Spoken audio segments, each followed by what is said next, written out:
하늘에 계신 우리 아버지, 세상의 형편이 어떠하든지 여전히 안식일을 지키는 재림 성도로 살아가게 해 주셔서 감사합니다.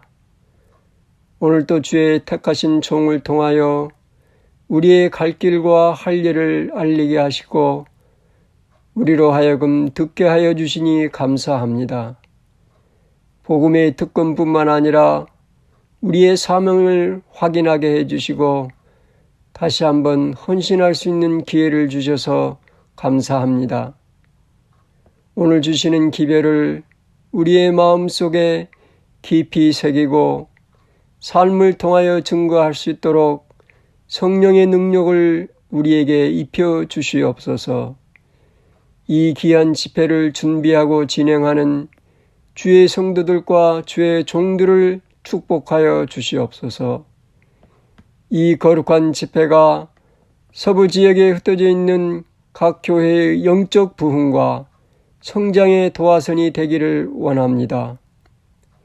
끝을 향하여 달려가는 세상에서 주님의 재림을 촉진하는 하나님의 교회 그리고 하나님의 사람들로 굳게 서게 하여 주시옵소서.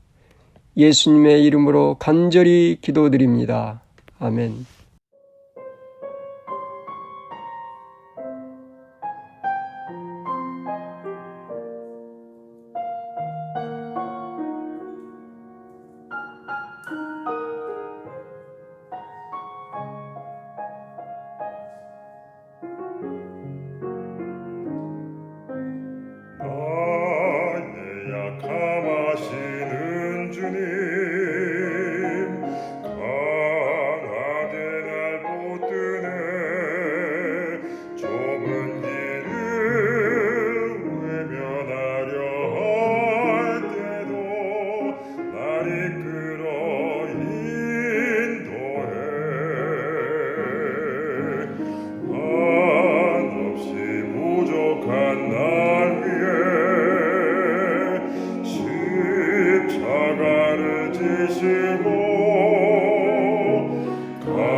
순종하게 하실까 그대로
교우 여러분 안녕하십니까?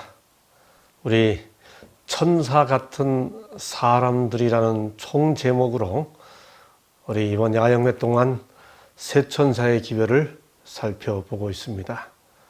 이제 오늘 어제 이어 그 두 번째 시간으로 오늘은 심판 복음을 전하는 천사 같은 사람들이라는 제목으로 함께 말씀을 살펴보겠습니다. 요한계시록 14장 7절입니다. 그가 큰 음성으로 이르되 하나님을 두려워하며 그에게 영광을 돌리라. 이는 그의 심판의 시간이 이르렀음이니 하늘과 땅과 바다와 물들의 근원을 만드신 이를 경배하라 하더라.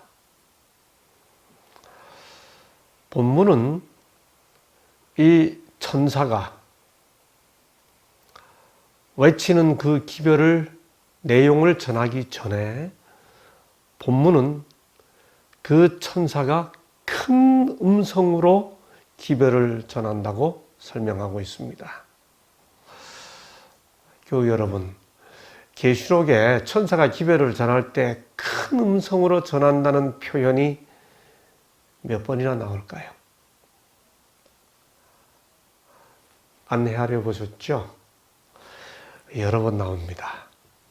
자, 요한계시록 1장 10절에 보면 나팔 소리 같은 큰 음성, 5장 2절에 보면 힘있는 천사가 큰 음성으로 외치기를, 5장 12절에 보면 천사가 음성이 있으니 큰 음성으로 가로되, 11장 15절 큰 음성, 12장 10절 큰 음성, 16장 17절 큰 음성, 계시록 21장 3절 큰 음성.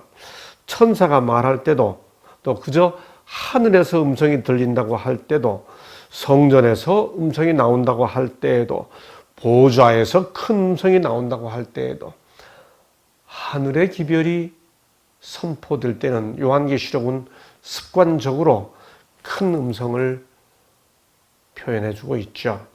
이 말은 무슨 뜻일까요?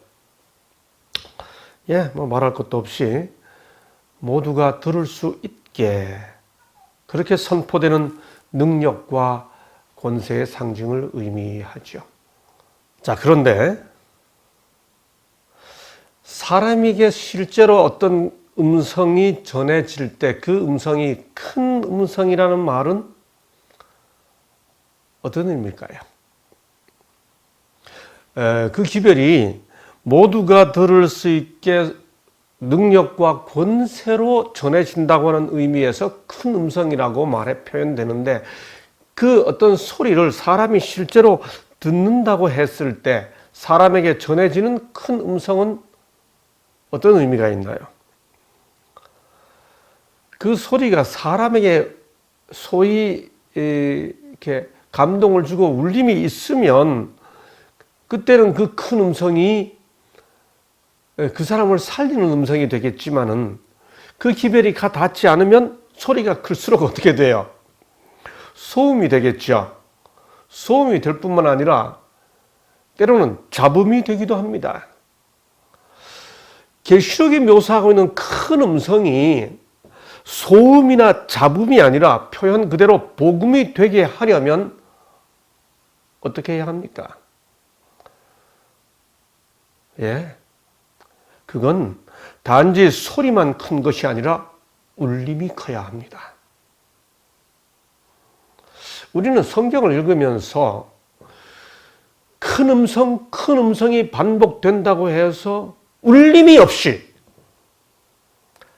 그저 목소리만 크게 외치면 되고, 그저 소위 스트레이트, 직설적으로 이야기만 하면 그게 큰 음성인 것처럼 착각할 수가 있죠.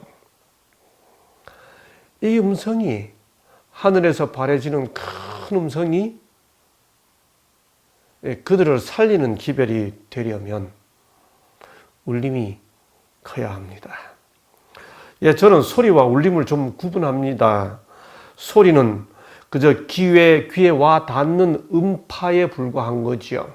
그런데 우리가 울림이라고 하면, 물론 소리의 결과입니다만 울림이라고 말하면 그게 무슨 뜻이죠? 가슴에 와 닿는 감동이 있을 때 그때 나에게 울림이 있다 이렇게 말합니다. 여러분, 첫째 천사의 기별의 내용을 살피기 전에 우리가 먼저 생각해 봐야 할 것은 천사 같은 사람들로서 우리가 이제 이 기별들을 전할 때 소리만 큰 것이 아니라 울림이 크게 전해야 된다고 하는 사실을 확인하는 것으로 이 기별을 시작해 보겠습니다. 14장 7절을 바른 성경 역본으로 다시 한번 읽어보면 너희는 하나님을 두려워하며 그분께 영광을 돌려라.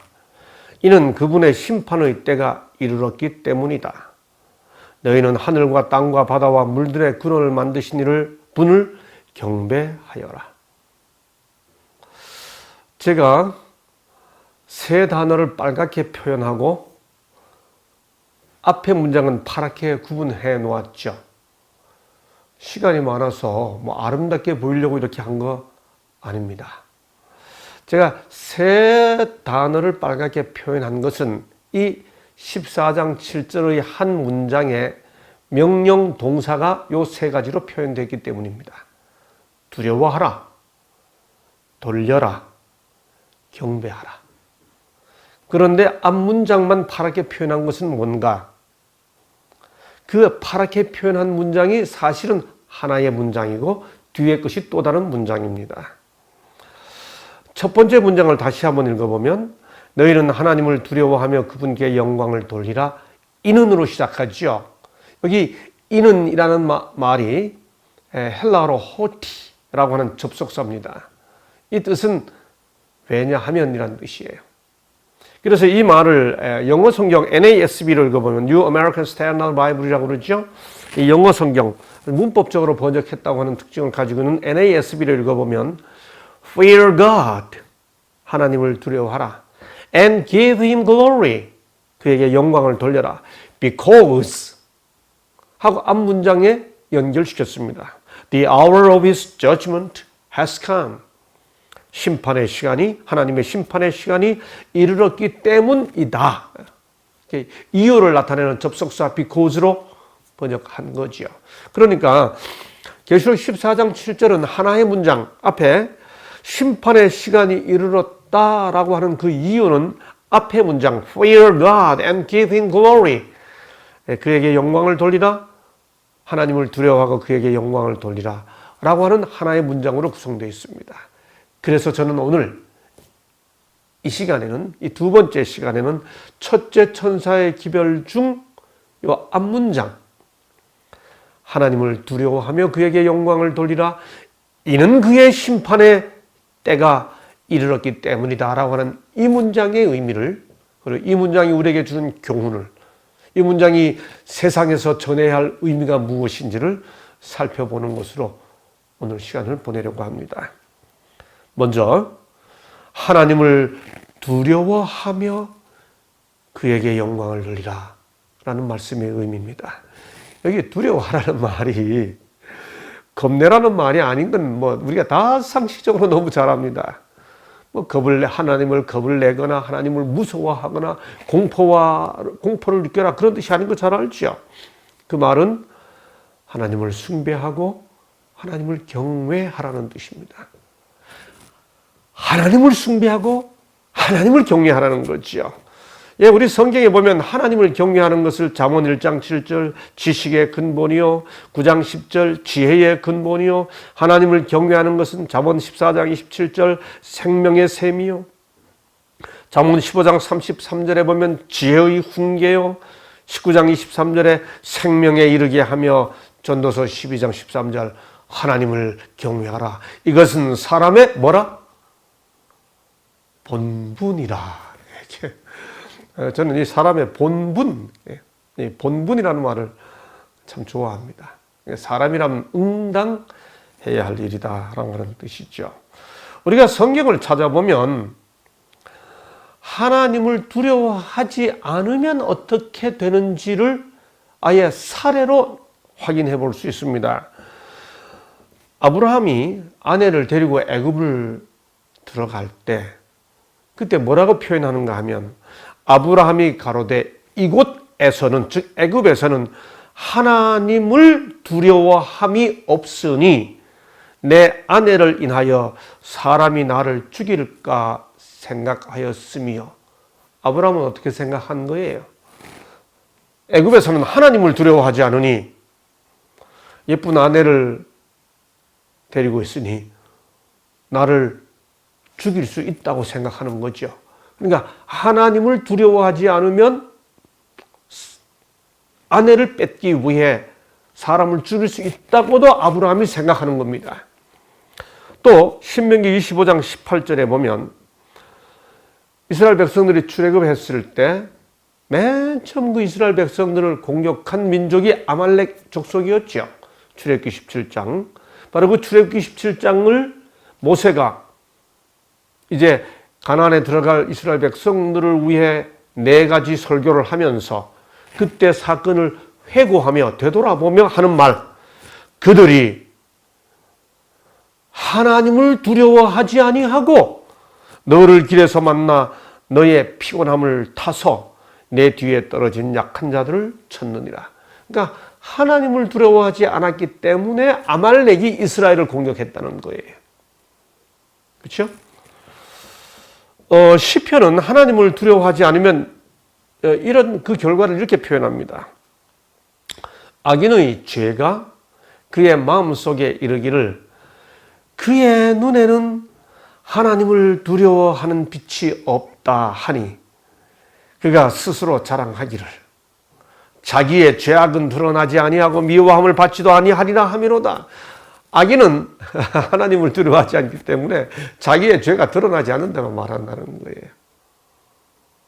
신약에 오면 예수님께서 비유 중에 이렇게 말씀하십니다. 가라사대 어떤 도시에 하나님을 두려워 아니하고 사람을 무시하는 한 재판관이 있는데, 예수님의 이 표현에 의하면 하나님을 두려워하지 않게 되면 무슨 일이 생기나요? 사람을 무시한다는 거죠. 그렇죠? 그 다음 누가복음 23장 39절에 보면 십자가 예수님 곁에 함께 달렸던 2명의 강도 중에 한 사람에 대해 이렇게 말합니다. 달린 행락자 중 하나는 비방하여 가로되 내가 그리스도가 아니냐 너와 우리를 구원하라 하되, 한쪽 강도가 예수님을 비방하는 그 사람을 꾸짖어 이렇게 말합니다. 네가 동일한 정죄를 받고도 하나님을 두려워 아니하느냐? 하나님을 두려워하지 않으면 사람들이 사람을 무시하고요, 불법한 행위를 범하게 되고, 이 모든 게 다 성경은 뭐라고 말해요? 하나님을 두려워하지 않기 때문에 생기는 결과라고 이야기하죠. 반대로 하나님을 두려워하면 어떻게 합니까? 출애굽기 1장 17절 산파들이 하나님을 두려워하여 왕의 명령을 거절하고 남자를 살립니다. 출애굽기 18장 21절 모세가 장인 이드로의 권면을 따라서 이스라엘의 지도자들을 선출할 때 그 자격 중에 뭐 있어요? 제덕이 겸전한 자, 곧 제주와 덕이 함께 겸한 것을 곧 하고 설명하잖아요. 그게 뭐예요? 하나님을 두려워하며. 그렇죠? 다윗이 하나님의 법궤를 예루살렘에 모시려고 하다가 수레에 싣고 오다가 문제가 생겼죠. 그래서 나중에 다윗이 말하기를 하나님을 두려워하여 가로되 경외입니다. 그렇죠? 신약 성경 베드로전서 2장 17절 무사람을 공경하며 형제를 사랑하며 하나님을 두려워하며, 고린도전서 7장 1절 우리가 하나님을 두려워하는 가운데서 거룩함을 온전히 이루어. 그러니까 하나님을 두려워하는 것이 없으면 하나님을 섬긴다고 말할 수 없는 거지요. 반대로 하나님을 두려워하지 않고 사람을 두려워하면 어떻게 되나요? 잠언 29장 25절 사람을 두려워하면 올무에 걸리게 되거니와 여호와를 의지하는 자는 안전하리라. 다시 이사야 51장 12절 너희를 위로하는 자는 곧 나이니라. 너는 어떠한 자에게 죽을 사람을 두려워하며. 그렇죠? 재물 때문에 사람을 두려워하고 쾌락 때문에 사람을 두려워하고 죽기를 무서워함으로 한평생 매여 종노릇하고. 성경이 두려움과 관련해서 표현하는 모든 내용을 다 압축하면 뭐예요? 사람을 두려워하지 말고 누굴 두려워하라? 하나님을 두려워하라. 하나님을 두려워하면 사람을 두려워하지 않는데, 사람을 두려워하면 어떻게 돼요? 하나님을 향해 방자해진다고 하는 사실을 말하고 있죠. 그러니 하나님을 두려워하며 그에게 영광을 돌리라라는 말 속에 담겨있는 의미는 뭔가요? 사람을 두려워하지 말고, 그 말입니다. 사람을 경외하지 말고 하나님을 두려워하며 그에게 영광을 돌리라. 우리는 너무나 자주 사람에게 영광을 돌리지요. 사람 존경해야 돼요. 근데 여기 영광을 돌리는 겁니다. 힘이 없는 자들은 먼지 같은 권력 앞에 고개를 숙이고 머리를 조아리며 아부하듯이 힘을 가진 자에게 영광을 돌리고, 권력자들은 아부와 칭찬에 눈이 멀고 교만하여져서 영광을 스스로에게 돌리죠. 벨사살이여, 왕은 자신을 하늘의 주제보다 높이며 하나님께는 영광을 돌리지 아니한지라. 다니엘이 바벨론 멸망 마지막 밤에 벨사살에게 준 권면의 핵심이 하나님께는 영광을 돌리지 아니하고, 그게 다니엘 봉사의 마지막, 벨사살을 향한 봉사의 마지막 경고였습니다. 벨사살의 할아버지 느부갓네살의 한 말 우리 잘 알죠? 12달이 지난 후에 내가 이스라엘 왕궁 지붕에서 거닐세 나 왕이 말하여 이르되 이 큰 바벨론은 내가 능력과 권세로 건설하여 나의 도성으로 삼고 그 다음 이것으로 내 위엄의 영광을 나타낸 것이 아니냐 하였더니, 느부갓네살이 짐승이 된 순간에 내뱉었던 그 말이 뭐예요? 하나님께 영광을 돌리지 아니하고 자기에게 영광을 돌리는 거지요. 내가 그렇게 말합니다. 내 위엄의 영광을 나타낸 것이 아니냐 하였더니, 이 말이 아직도 나 왕의 입에 있을 때에 하늘에서 소리가 내려 이르되 느부갓네살 왕아, 내게 말하노니 나라의 왕위가 내게서 떠났느니라. 내가 사람에게서 쫓겨나서 들짐승과 함께 살면서 소처럼, 짐승의 마음을 받아 소처럼 나 하는 순간 인간은 자기에게 영광을 돌리는 순간 인간의 마음은 금수의 마음이 된다고 하는 거죠. 영어에 ego라고 하는 단어를 붙인 그 접두사를 붙인 단어가 두 가지 있죠. egoist, egotist. 모든 걸 자기 이익을 위해서 일하는 사람. egotist, 모든 일의 공로를 자기에게 돌리는 사람. 나 때문에 그 일이 된 거야. 내가 있었으니까 그 모든 게 된 거야. 이렇게 생각하는 사람. egotist. 모든 걸 이익을 따라서만 하는 사람. egoist. 나. 이게 사람이 다른 사람에게 영광을 돌리기도 하고 자기라는 사람에게 영광을 돌리는 것이기도 하죠. 이런 세상에서 천사는 하나님을 두려워하며 그에게 영광을 돌리라. 세상이 이 기별대로만 이루어져도요, 평화가 오겠죠. 여호와여, 영광을 우리에게 돌리지 마옵소서. 우리에게 돌리지 마옵소서. 오직 주는 인자하시고 진실하심으로 주의 이름에만 영광을 돌리소서. 홀로 하나신 하나님께 우리 주 예수 그리스도로 말미암아 영광과 위엄과 권력과 권세가 영원전부터 이제와 영원토록 있을지어다. 아멘.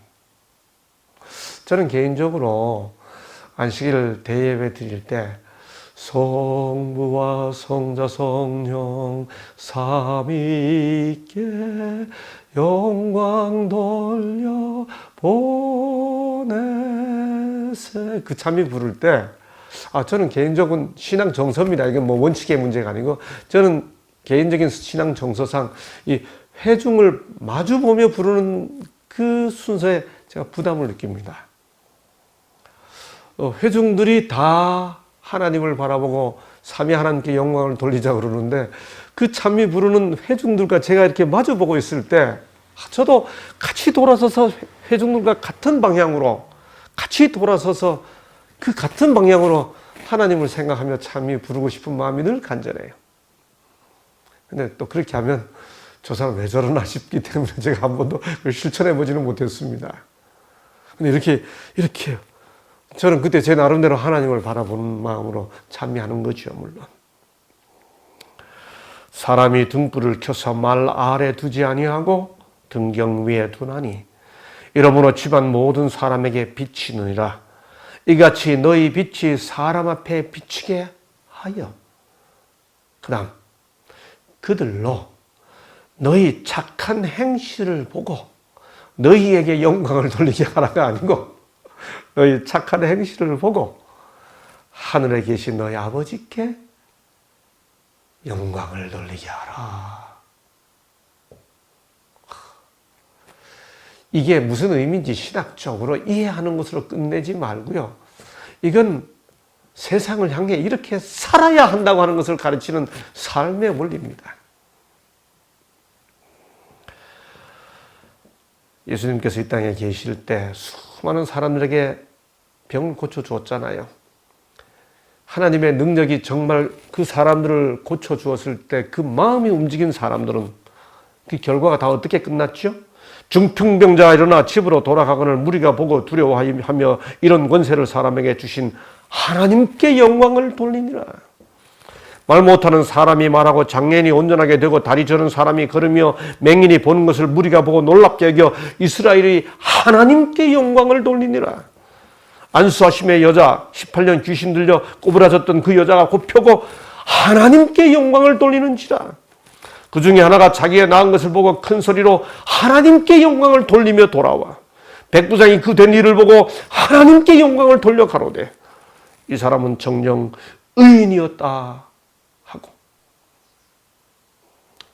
여러분, 첫째 천사의 기별을 전하는 우리들이 천사 같은 사람들이 되려면 이 기별의 의미가 우리 삶 속에서 실현돼야 되겠죠. 자, 첫째 천사는 이렇게 사람을 두려워하지 말고 하나님을 두려워하며 사람에게 영광을 돌리지 말고 하나님께 영광을 돌리라고 하는 기별로 시작했는데 그 이유를 이렇게 말합니다. 이는 그의 심판의 시간이 이르렀음이니. 이는 그의 심판의 시간이 이르렀음이니.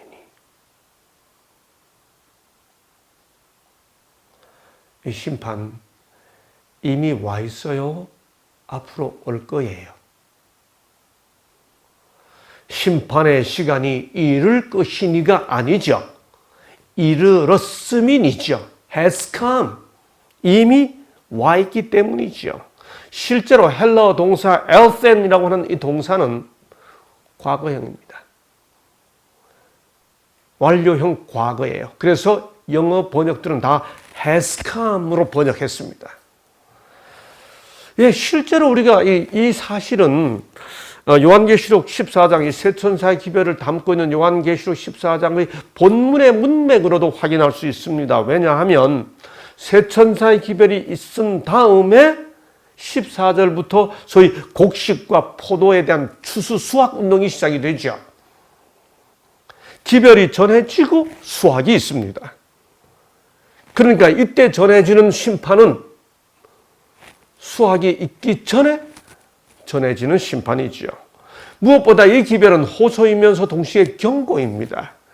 기별의 내용이 호소이고 경고라고 하는 사실은 이 호소를 듣고 이 경고를 듣고 들은 사람들이 호소를 들은 사람들이 하나님께로 돌아올 기회가 남아 있음을 전제로 하는 거죠. 그러니 이미 와 있습니다. 그렇죠? 그리고 이제 곧 수확이 있습니다. 그런 의미에서 이 심판은 다가올 재림의 심판이 아니라 이미 시작되었지만 아직 끝나지 않은 그런 심판입니다. 재림교회는 바로 이 심판이 언제나 다니엘서 7장에 있는 바로 그 심판을 의미한다고 역사와 함께 이해해 왔습니다. 다니엘 7장 9절 10절 내가 보니 왕좌가 놓이고 옛적부터 항상 계시니가 좌정하셨는데 그의 옷은 희기가 눈 같고 심판을 베푸는데 책들이 펴 놓였더라. 심판과 펼쳐진 책에 대한 표현은 요한계시록 20장 12절에도 나오죠. 내가 보니 책들이 펴 있고 또 다른 책이 펴졌으니 곧 생명책이라. 그러니까 생명책 이외에 다른 책들도 있는 거죠. 죽은 자들이 자기 행위를 따라 책들에 기록된 대로 심판을 받으니.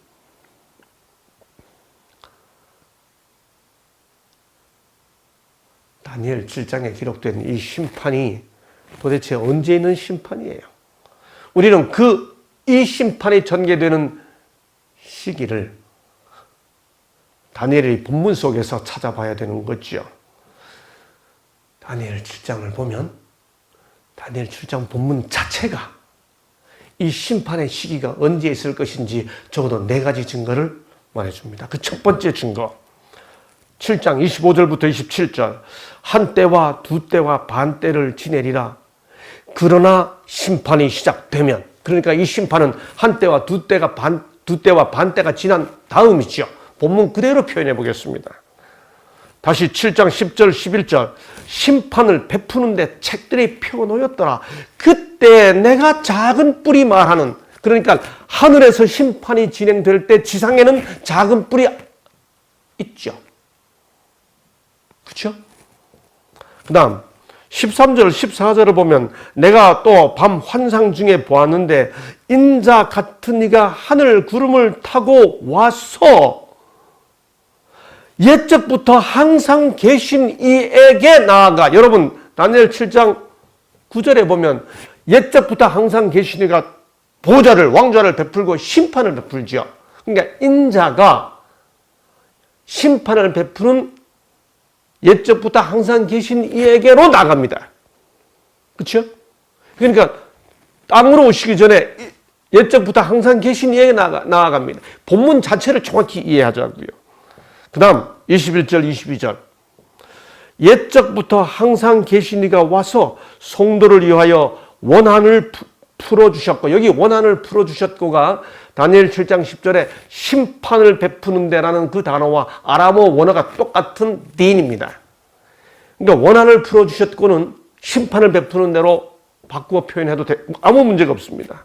성도를 위하여 심판하셨고, 그 다음 때가 이름에 성도가 나라를 얻었더라. 그러니까 이 심판은 성도가 나라를 얻기 전에 진행되는 심판이죠. 그러니까 다니엘 7장의 본문 자체가 이 심판이 언제 진행되는지 어떻게 묘사하고 표현하고 있는지를 정확히 본문의 증거로 확인해야 되는 겁니다. 분명하죠? 재림 전이죠.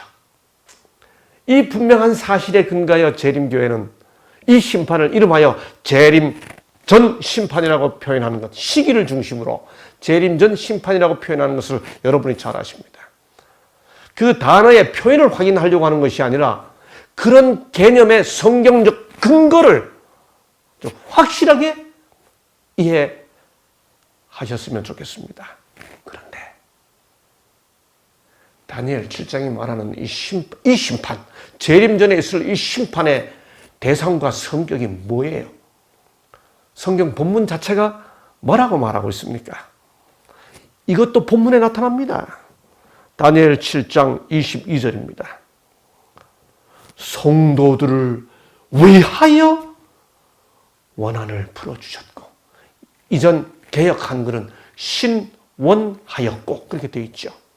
여기 원한을 풀어주셨고 라는 이 표현이 조금 전에 이미 말씀드린 대로 아람어 원어로 딘이라고 하는 동사인데 7장 9절 10절에 나오는 심판을 베푸는데 라는 단어와 똑같은 단어입니다. 그러니까 7장 22절 이 본문에 의하면 이 심판은 무슨 심판입니까? 본문 자체가 선명하게 설명하지 않습니까? 성도들을 위하여 원한을 풀어주셨고, 이 심판은 성도들의 원한을 풀어주는 그런 심판입니다. 그래서 쉬운 성경은 바로 이 7장 22절을 번역하기를 뭐라고 번역했는가 하면 하나님의 백성 편을 들어 심판하셨다 이렇게 표현했습니다.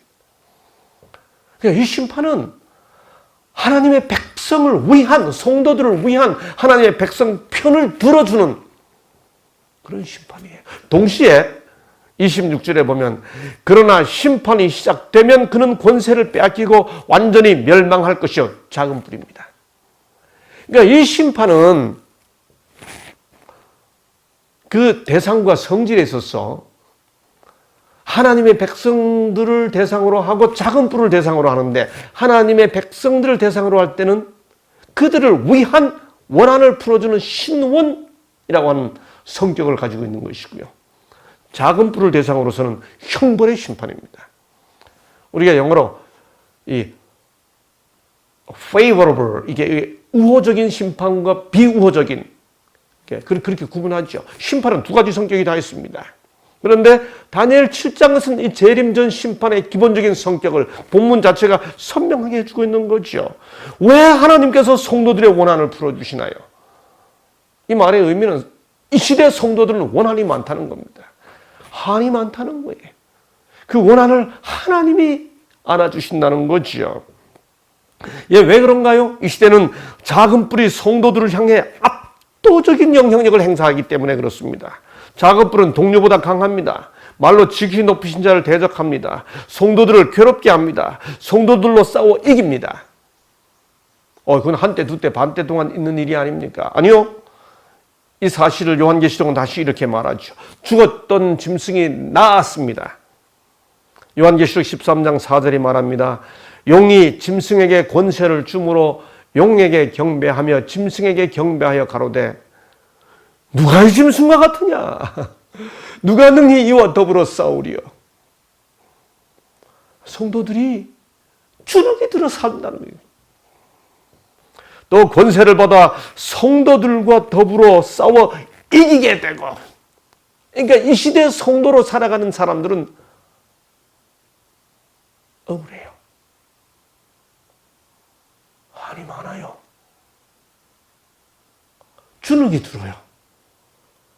작은 뿔의 세력이 너무나 압도적이기 때문에. 그런데 놀랍게도 요한계시록 13장에서 이렇게 주눅 들어 살아가는 하나님의 백성들이 14장에서는 하늘을 펄펄 날면서 기별을 전하는 천사로 묘사되고 있습니다. 여러분, 그런데 재림전 심판을 묘사하는 이 심판의 계시가 다니엘 7장의 본문 속에서 어떻게 주어지는지를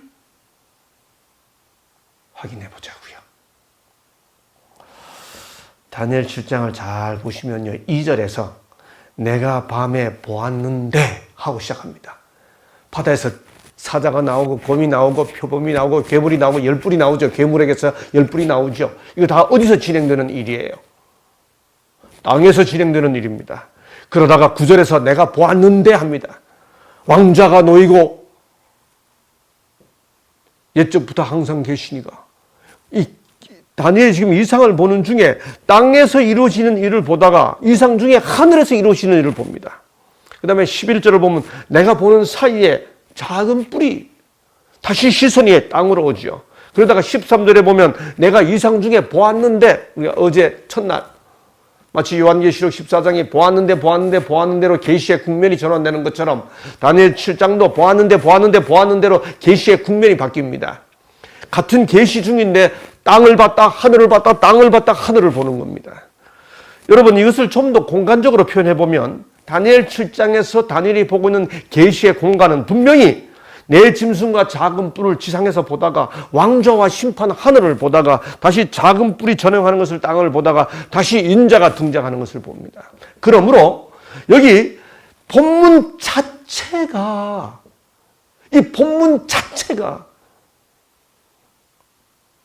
이 심판은 하늘에서 이루어지고 있는 일이라고 하는 사실을 분명하게 해주는 거예요.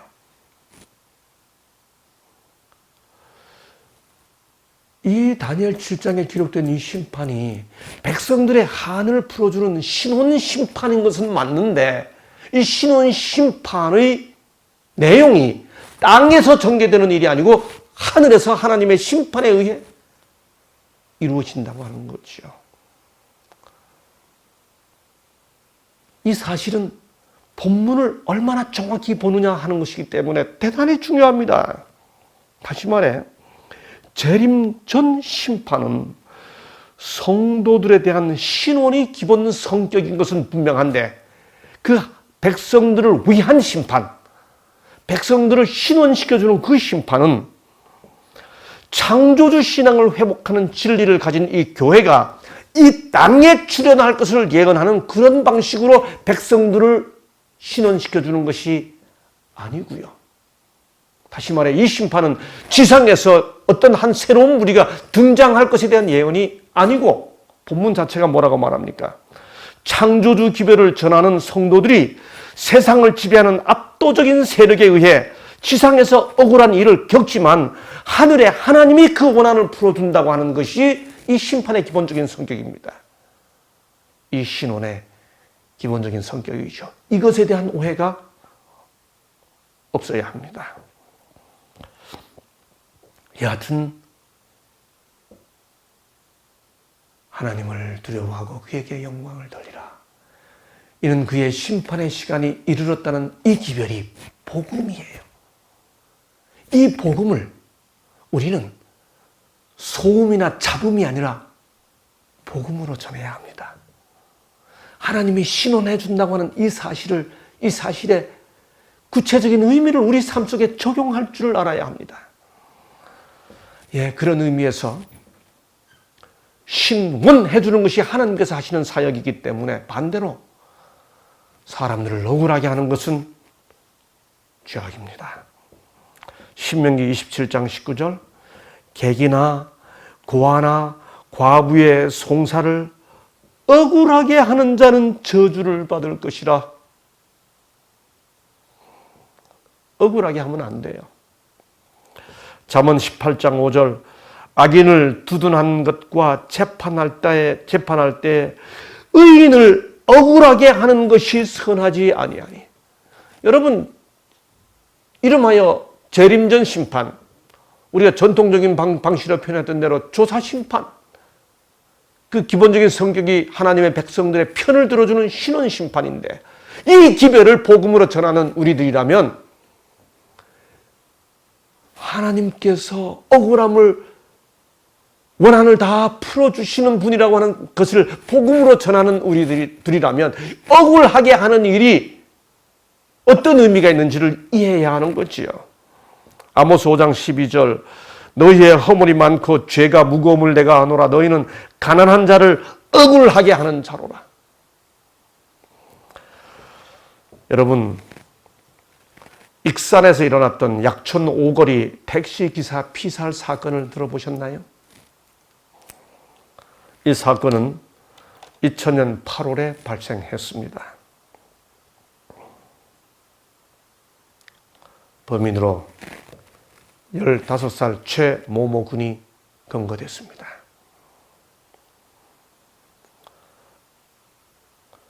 최근은 징역 10년을 선고받고 상고를 포기했습니다. 그래서 형이 확정되어 수감되었죠. 여러분 그런데 여기서 반전이 일어납니다. 2000년부터 그로부터 3년이 지난 2003년 6월에 진범이 김모모 씨가 확인되었습니다.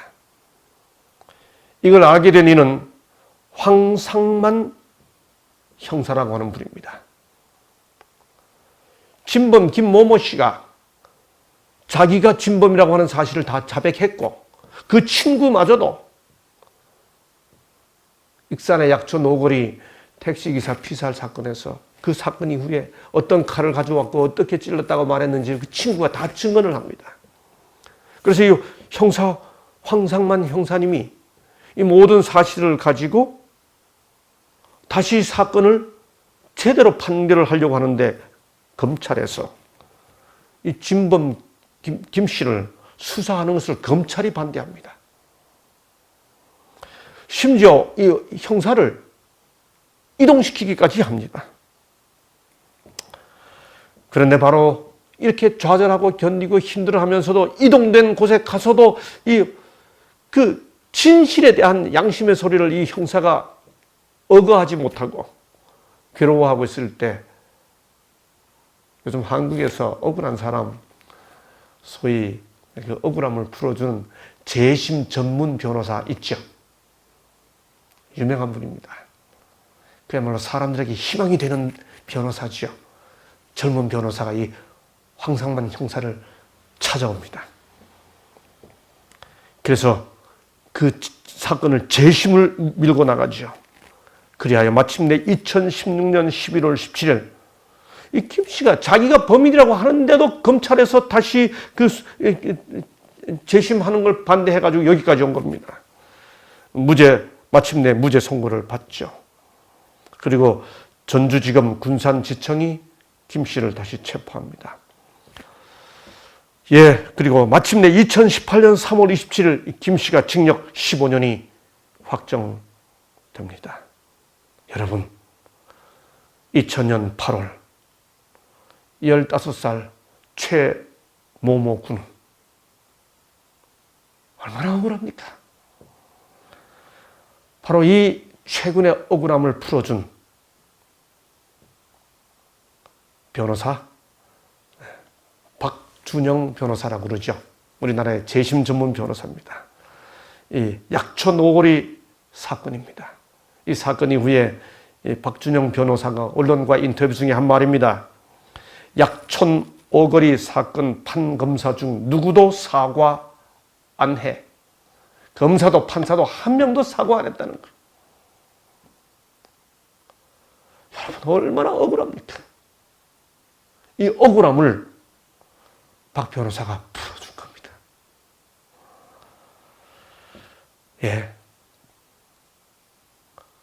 성도들을 위하여 신원하였고 그 억울한 박분의 그 억울함을 박 변호사가 재심을 통해 풀어준 것처럼 성도들을 위하여 신원하였고 하나님의 심판은 성도들의 억울함을 풀어주는 심판입니다. 내가 심판하러 너희에게 임할 것이라. 점치는 자에게와 간음하는 자에게와 품꾼의 삭세에 대하여 억울하게 하며 나그네를 억울하게 하며 나를 경외하지 아니한 자들에게 속히 증언하리라. 하나님께서 임하시어 억울하게 한 모든 일들을 해결해 줄 것이다. 라헬이 이르되 하나님이 내 억울함을 푸시려고 내 호소를 들어서 내게 아들을 주셨다 하고 이름을 뭐라고 그랬어요? 아까 제가 다니엘서 7장에 나오는 그 심판이란 말이 아람어로 뭐라고 그랬습니까? 닌이라고 그런다 그랬죠. 아람어와 히브리어는 사촌이에요. 그래서 이 단이라는 이름 자체가 심판이라는 뜻입니다. 단 하니까 어디서 많이 들어보셨죠? 다니엘. 이 붙으면 1인칭 소유격입니다. 단이 나의 재판자는 심판자는 엘 하나님이시다. 그래서 그 이름을 단 하나님이 심판하신다. 내 억울함을 풀어줬다 하는 이름으로 단 루벤 시몬하고 이어지는 그 언니의 아들들 다음에 라헬의 아들을 낳고 단이라고 지었다는 거죠. 예레미야가 3장 59절에 보면 여호와여 나의 억울을 감찰하셨사오니 나를 위하여 신원하옵소서 이렇게 기도합니다. 내 억울을 감찰하셨사오니 나를 위하여 신원하옵소서. 여러분, 그러므로 이 심판 복음을 전하는 하나님의 백성들은 정말 세상을 향해 억울한 일이 생기지 않도록 최선을 다해야 합니다. 그렇게 살아야 합니다. 그게 심판 복음을 전하는 천사 같은 사람들의 모습입니다. 이 복음을 전하는 사람들이 어떻게 살아야 하는지를 가르쳐주는 교훈인 거지요. 와이슨 문화교사 학생에 보내는 권면 267쪽에서 학생들의, 우리 특별히 교사들에게 주는 권면입니다. 학생들의 과오를 공개하는 것에 관하여 신중을 기해야 할 것이다. 이렇게 하면, 이런 방법은 아무것도 고치지 못하며 아무것도 바로잡지 못하고 억울하다고 생각하는 상처만 줄 뿐이다. 우리 교사들이 학생들의 잘못 함부로 공개해서 억울하게 만들어서는 안 된다는 거예요. 와이슨 억울하게 하지 않아야 할 사람들 중에 이런 권면도 주셨습니다. 나는 억울한 대우를 받는 자들에 대하여 등한히 하거나 묵과해서는 안 된다는 명령을 받았다. 나는 특히 행정적 권한을 가진 자들이 복음 교육자들에게 독단적이며 횡포에 가까운 행동을 하는 것에 대하여 항의하라는 책임을 맡았다. 예. 행정적 책임을 맡고 있는 이들이 그 일을 잠시 맡고 있는 동안에 누군가를 억울하다는 느낌이 들도록 대우해서는 안 된다는 거예요.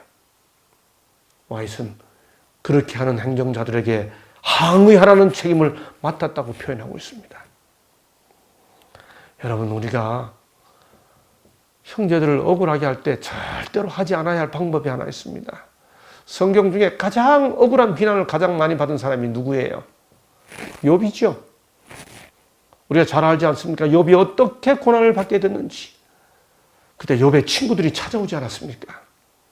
찾아와서 욥에게 한 말이 뭐예요? 한마디로. 너 이런 일 당할 만한, 이런 심판 받을 만하니 이런 일이 생겼지. 너가 그런 일을 했으니까 이런 상황이 왔지. 그거 아니었습니까? 여러분, 여기 이 말 들어보셨어요? 사람이 어찌 하나님보다 의롭겠느냐?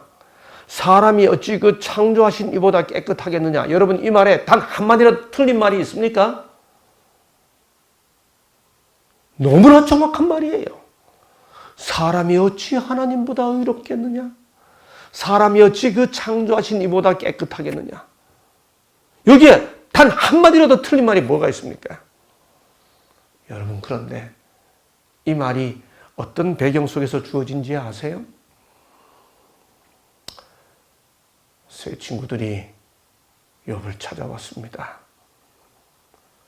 욥이 고난을 당하는 사연에 대해 울부짖듯이 이야기하자 욥의 친구 중에 엘리바스가 욥의 말에 대답합니다. 대답하면서 이렇게 말합니다. 어떤 말씀이 내게 가만히 이르고 그 가느다란 소리가 내 귀에 들렸었나니 사람이 깊이 잠들 즈음 내가 그 밤에 본 환상으로 말미암아 생각이 번거로울 때 두려움과 떨림이 내게 이르러서 모든 뼈마디가 흔들렸느니라. 이게 지금 욥에게 하는 대답입니다. 그때에 영이 내 앞으로 지나매 내 몸에 털이 쭈뼛하였느니라. 그 영이 서 있는데 나는 그 형상을 알아보지도 못하여도 오직 한 형상이 내 눈앞에 있었느니라. 뭔가 신비한 걸 봤다는 거예요. 그때 내가 조용한 중에 한 목소리를 들으니 사람이 어찌 하나님보다 의롭겠느냐? 사람이 어찌 그 창조하신 이보다 깨끗하겠느냐? 라고 하는 걸 들었다는 거죠. 여러분, 이 말 자체가 뭐가 틀린 게 있나요? 그런데 이 말을 왜 했나요? 욥이 자기가 당하고 있는 고난에 대해 고통스럽게 토로하는데 그 욥을 향해 난도질을 하듯이 비수를 찌르듯이 네가 뭐가 잘났다고? 네가 어떻게 하나님보다 의롭겠느냐? 네가 이런 고난을 당하는 건 다 이유가 있는 거야. 너 사람 속일 수 있는지 모르지만 하나님 못 속여. 그 말을 하는데 그 말에 힘을 싣기 위해 자기가 신비한 체험을 했다는 거예요. 자기의 개인적인 신비 체험의 경험까지 덧붙여서 욥을 짓 이기고 있는 겁니다. 여러분, 우리가 사람을 억울하게 만들 때 절대로 하지 않아야 할 방법입니다. 욥의 친구 엘리바스가 욥을 짓 이기기 위해 이렇게 표현하고 있잖아요. 욥의 가슴이 얼마나 아팠겠습니까? 여러분, 그런데 와이슨 심지어 억울한 일을 당할 때라도 그때 그런 걸 당하는 사람이 어떻게 반응해야 하는지에 대해서 또 권면을 주셨습니다. 이해할 수 없는 시련이 닥칠 때에도 마음의 안정이 깨어지지 않게 해야 한다. 아무리 억울한 취급을 받을지라도 격분해서는 안 된다. 복수의 정신을 가지면 우리는 자신을 해하게 된다. 그렇게 하면 하나님에 대한 우리의 신뢰심이 소멸되고 성령을 근심시키게 된다. 살다가 우리가 혹시 억울한 일을 당할 때라도 와이시 권면한 대로 격분해서는 안 되고 복수의 정신을 가져서는 안 된다는 거죠. 그게 자신을 해야 하니까.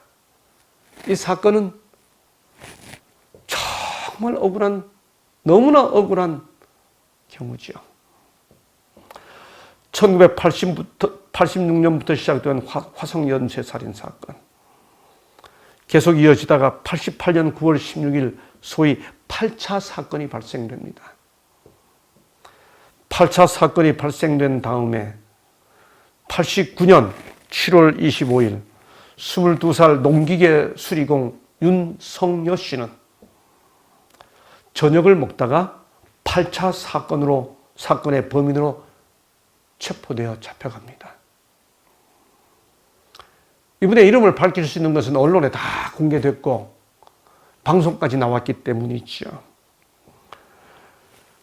89년 10월 20일 윤성여 씨는 무기징역으로 선고를 받고 그를 검거한 경찰 5명은 특진의 명예를 누립니다. 1990년 2월 15일 고등법원이 항소를 기각하고 1990년 5월 8일 대법원이 상고를 기각했습니다. 소위 3심법에 의해 윤성여 씨는 8차 사건 진범으로 확정됐습니다.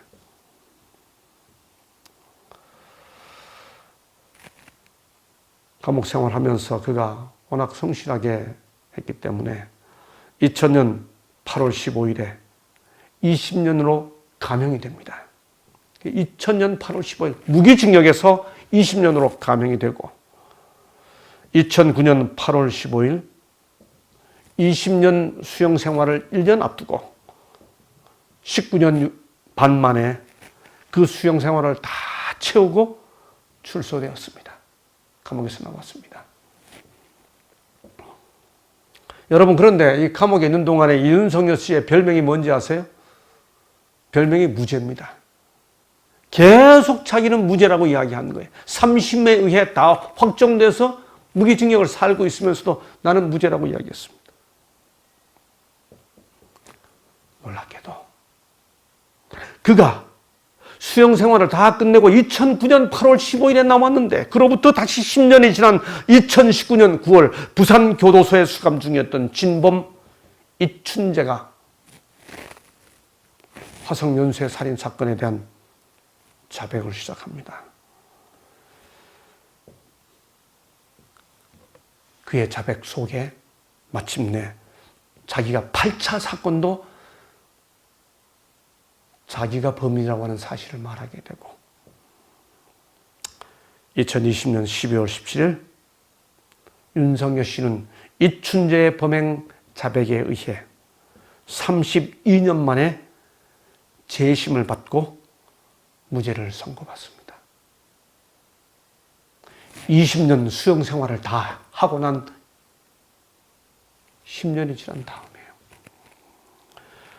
여러분, 진범은 따로 있는데 억울하게 3심에 의해서도 항소도 기각되고 상고도 기각되고 고등법원에서도 기각되고 대법원에서도 기각된 채 20년 동안 진범이 되어 수용 생활을 한 이 사람, 어떻게 제정신 차리고 살아서 그 감옥 생활 다 감당하고 나와서 살아가고 있을까요? 어떻게 그 세월, 그 20년 세월을 견뎠을까요? 그 이유는 수용 생활 20년, 그로부터 다시 10년 지난 10년 동안, 30년 세월 동안 이 윤석열 씨의 말을 들어준 딱 한 사람 때문이었습니다. 화성 연쇄 살인 사건 억울한 누명으로 30년 그를 믿어준 단 한 사람. 윤석열 씨는 진범 이춘재가 잡힌 뒤 지난해 아무튼 주말 인터뷰에서 말했다. 세상에서 유일하게 제가 무죄라고 믿어준 교도관 한 분이 있었어요. 그분이 아니었으면 제가 이 자리에 있지 못했을 겁니다. 윤 씨는 왜 그렇게 말했을까? 윤 씨가 재심 끝에 무죄 선고를 받은 직후 지난해 12월 박종덕 교도관을 청주에서 만났다. 여러분, 윤석열 씨의 그 진실한 이야기를 이 교도관 박종덕 씨가 만나서 이야기를 듣기 시작합니다. 물론 처음에는 믿지 않죠. 근데 가까워지기 시작하면서 그 말을 듣기 시작합니다. 듣다가 마침내 그의 진심을 받아줍니다. 박종덕 교도관은 이 윤석열 씨의 억울함을 들어줍니다. 20년을 다 살고, 비록 조금 감형이 됐지만 다 살고 나온 다음에 10년 동안 세상에 적응하지 못하고 살아가는 그 기간에도 선배라고 부르도록 해주면서 그 세월 믿어줍니다. 윤석열 씨는 말합니다. 세상에서 유일하게 제가 무죄라고 믿어주는 교도관 한 분이 있었어요. 그분이 아니었으면 제가 이 자리에 있지 못했을 겁니다. 그의 진심을 믿어준 한 사람 때문에 윤석열 씨는 살아갈 힘을 얻은 겁니다. 환난을 당하는 자나 억울하게 학대를 받는 모든 자들은 하나님께 부르짖으라. 그대들은 마음이 강철같이 냉혹한 자들에게서 돌아서서 그대들의 요구를 그대들의 창조주께 아뢰라. 이게 신원 심판입니다. 세상의 모든 사람들이 알아주지 않을지라도 작은 뿔의 세력이 온 세상을 지배하여 성도로 살아가는 일에 대해 한이 생기더라도 하나님이 알아주신다, 하나님은 다 알고 있다 하는 사실을 말해주는 것이 하나님을 경외하고 그에게 영광을 돌리라. 이는 그의 심판의 시간이 이르렀다. 두려워하지 마라. 사람을 두려워하지 마라. 하나님을 두려워하라. 하나님이 다 알고 계신다. 그게 바로 첫째 천사가 외치는 심판 복음입니다. 우리는 이 복음을 믿고 하나님께서 모든 것을 안다는 사실을 믿고 작은 뿌리 모든 걸 지배하는 세상에서도 하나님을 두려워하며 살기로 결심하자는 거죠. 그에게 영광을 돌리며 사는 삶을 살자는 거죠.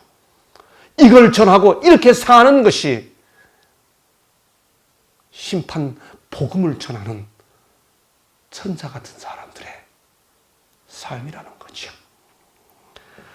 작은 뿔의 전행으로 진리를 지키는 이들을 위로하는 천사들, 하늘의 하나님이 모든 억울함을 풀어주신다고 삶으로 외치는 사람들, 그런 기별을 전하는 사람들이기에 절대로 남을 억울하게 만들지 않는 사람들, 억울한 일을 당할 때에도 오히려 하나님이 하나님 되심을 증거하는 사람들, 그런 천사 같은 사람들의 모습으로 심판 기별을 복음으로 전하는 우리 모두가 되기를 바라면서 말씀 마치겠습니다.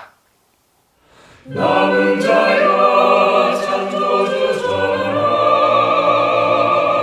이 나라에서 전하라로. 남은 자여 창조주 전하라, 기별 속이 전하라. 영광의 그날이오며 전하는 더욱 밝으니, 새 천사 공중에 힘차게 나가는 그날부터 주의 주고 마치고 만왕의 왕 오시는 때, 그때까지 새 천사가 밝은 나의 의를 전하라. 새 천사여 날개를 펼쳐라, 이 하늘에서 전하늘로. 새 천사여 날개를 펼쳐라, 기별 속이 전하라. 기별 속이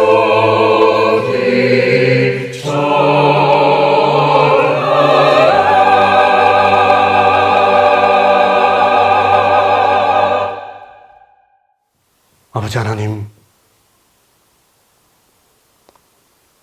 주님을 향한 우리의 마음을, 성도로 살아가고 싶은 우리의 마음을, 성도로 살겠다고 결심하는 우리 마음을 알아주시는 주님이심을 인해 감사합니다. 엄청난 영향력으로 세상을 지배하는 그들이 때때로 성도로 살아가는 삶을 억울하게 만들지라도 하나님이 심판하신다는 사실을 믿고 사람에게 영광을 돌리지 않고 사람을 두려워하지 않고 하나님을 두려워하며 하나님께 영광을 돌리며 살기로 결심하는 우리들과 함께해 주옵소서. 그 기별을 전하는 우리들도 남을 억울하게 하지 않게 우리 마음을 지켜주시고 선한 마음으로 하나님이 하나님 되시는 증거를 나타내며 살아가게 해 주옵소서. 감사하며 예수님 이름으로 간절히 기도하옵나이다. 아멘.